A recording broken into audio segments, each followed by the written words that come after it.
Hai, Assalamualaikum warahmatullahi wabarakatuh dan salam sejahtera.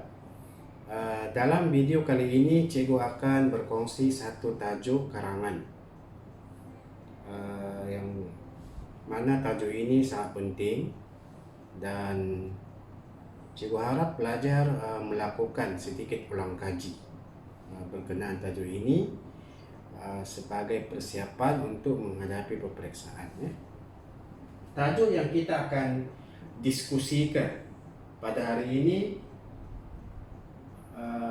itu usaha-usaha untuk memelihara dan memelihara alam sekitar. Usaha-usaha untuk memelihara dan memelihara alam sekitar.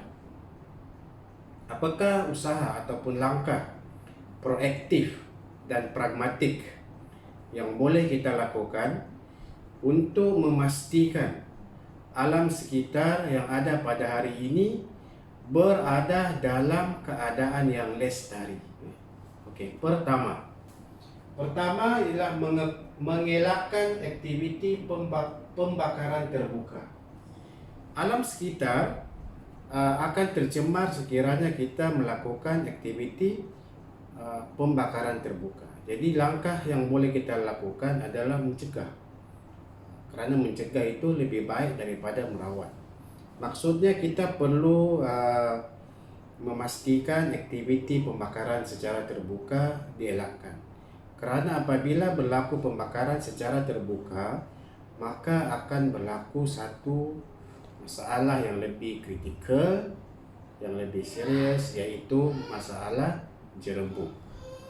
Yang kedua ialah mengitar semula barang terpakai. Kita perlu mengitar semula barang terpakai kerana dengan mengitar semula barang terpakai, kita boleh mengurangkan sampah dan kita juga dapat menjimatkan sumber alam. Dalam konteks ini, kelestarian alam sama ada kebersihan dan juga sumber alam dapat kita kalkan dalam keadaan yang baik, dalam keadaan yang baik. Yang ketiga ialah bergotong royong. Langkah bergotong royong ini penting kerana bergotong royong merupakan satu usaha yang boleh kita lakukan bagi mencegah ataupun menangani beberapa masalah berkaitan dengan alam sekitar seperti aspek kebersihan. Dengan adanya amalan bergotong royong, pencemaran di sesuatu tempat atau di sesuatu kawasan dapat kita elakkan. Misalnya bergotong royong untuk mengutip sampah ataupun membersihkan longkang yang tersumbat, dan ini boleh mengelakkan masalah-masalah yang berkait dengan alam sekitar, masalah pencemaran, masalah banjir kilat dan seumpamanya. Kelestarian alam ataupun langkah untuk memelihara alam sekitar juga boleh dilakukan melalui program tanam semula pokok. Kita sedia maklum bahawa pokok penting untuk mengekalkan ataupun menstabilkan suhu.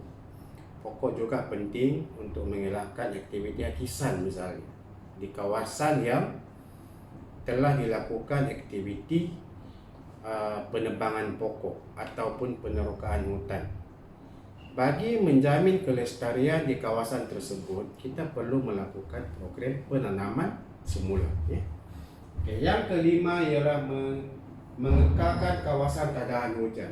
Kawasan tadahan hujan seperti hutan perlu dikekalkan kerana dia mengekalkan oksigen dan menyerap lebihan air untuk memperlahankan air larian permukaan, misalnya secara tidak langsung boleh mengelakkan kejadian banjir. Dan pengekalan kawasan tadahan hujan juga penting kerana kelestarian alam juga merujuk ataupun merangkumi aspek flora dan fauna. Dan dengan adanya alam sekitar yang lestari, kita boleh mengekalkan sumber-sumber alam yang ada di negara kita, merangkumi flora dan fauna.